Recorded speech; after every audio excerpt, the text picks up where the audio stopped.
Hi, in this video, we're going to take a look at how you can check for an app battery usage being used in the background on the Samsung Galaxy S21 series.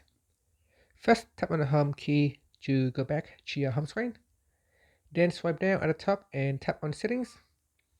In settings, you want to go down and tap on apps. Now go down the list and select an app that you want to check. So say Facebook, and then tap on battery. And you can see for the Facebook app, in the background, it has used up 2 minutes on the background. And if I go into the Facebook services, you can see for this app, if I tap on battery, now this app has been using up the battery for 1 day and 21 hours in the background. And because it is a service, it doesn't have any active use in the foreground.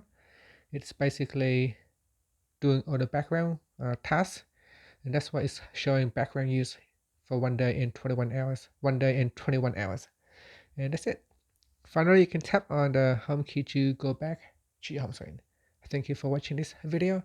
Please subscribe to my channel for more videos.